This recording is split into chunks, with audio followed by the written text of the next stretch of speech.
We're in Manhattan today, and we're joined by Justin Gilpin, who is the head of the Kansas Wheat Office, and we're in Manhattan at the Wheat Innovation Center. So, Justin, thanks for joining us this morning. Always great to have you here at the Innovation Center, Brian.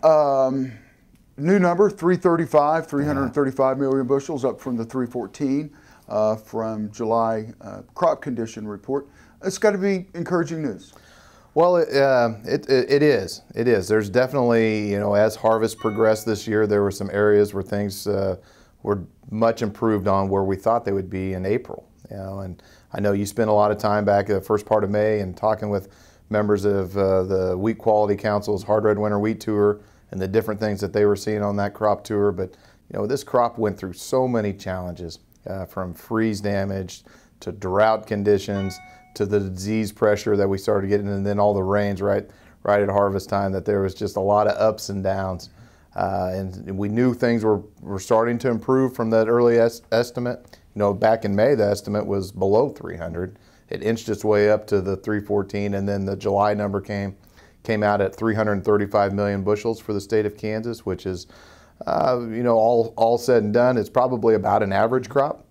If we would come in about those yield numbers, there's a chance it may come down just a little bit because we may have lost some bushels due to some disease pressure and rains right at the end, and so the final August number may be revised a little bit lower, but we'll see. But certainly ended up a lot better than what prospects looked like they were going to back in coming out of dormancy in April. Well, not only that, coming out of 2014, harvest out of 2014, which was a drought-plagued harvest to begin with, we're probably pushing 70 plus million bushels ahead of last year. Right, that's correct. And when last year when we had the 246 million bushel production for the state of Kansas, it was the lowest production we'd had in almost 30 years for the state of Kansas. So having, a banker back early on told me one time that farmers can handle a drought. What they don't want to handle is back-to-back droughts, and so that's what we were kind of faced with, maybe coming out of dormancy in April. And so how things changed so dramatically,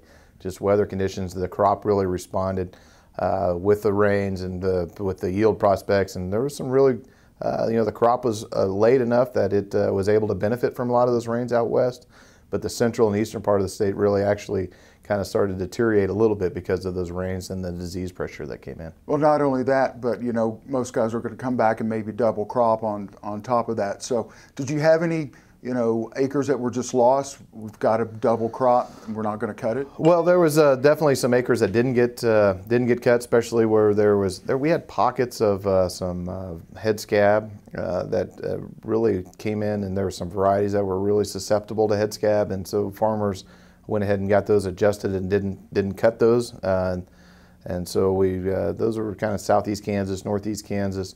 And then there were certain circumstances where farmers did cut that and harvested those when had it tested for DON levels. The DON levels came in high enough that there was some pretty hefty discounts, and so unfortunately some farmers had to submit a lot of that through the RMA process and hopefully can recoup some of those losses through crop insurance.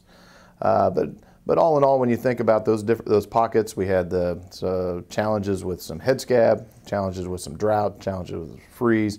With knowing all of those things, those challenges that we had to come out with a somewhat average crop, I think that's something that we ought to be pretty thankful for. Perfect. We're going to take a quick break, and when we come back, we're going to talk about what you should be doing coming into planting again this year. You're watching Kansas Ag Report. We'll see you in just a minute. This segment brought to you by Kansas Regenerative Medicine Center. Your stem cells, your health, your life. Farmers Insurance, your best protection against the unexpected. Call Agent Dan Key at 785-408-5459. Grass and Grain, online or in the mail, keeping Kansas farmers informed for over 60 years. grassandgrain.com. Blue River Traders, the finest selection of Western-style furniture for your home. BlueRiverTraders.com.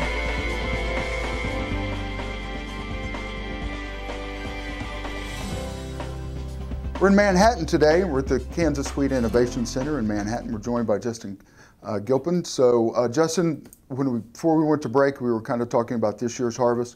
Let's kind of jump forward 6 to 8 weeks from now. What should guys be thinking about? Well, certainly coming off a year like we had this year, where we had as much disease pressure and challenges that were coming in right off of harvest time, I think it's an opportunity for guys to be able to look back at their variety selection, really evaluate the yield performance trials. I mean, this crop had about everything thrown at it, right? So you're going to be able to gauge how stripe rust resistance was, leaf rust resistance, how crops or some varieties perform better responding from droughts and freeze, and being able to make that selection for this coming year. We did have an issue with some flag smut being identified in some counties.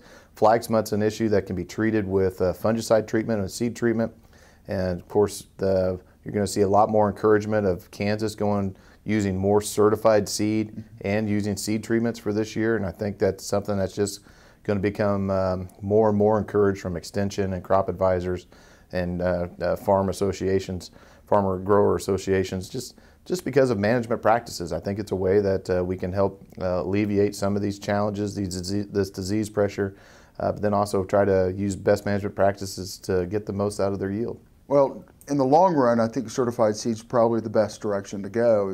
As you know, we've talked with Darrell several times about certified seeds, so we want to make sure we're using that. I think it's a step in the right direction for the Kansas wheat industry. Perfect. Justin, thank you for your time today. Always great to see you, Brian.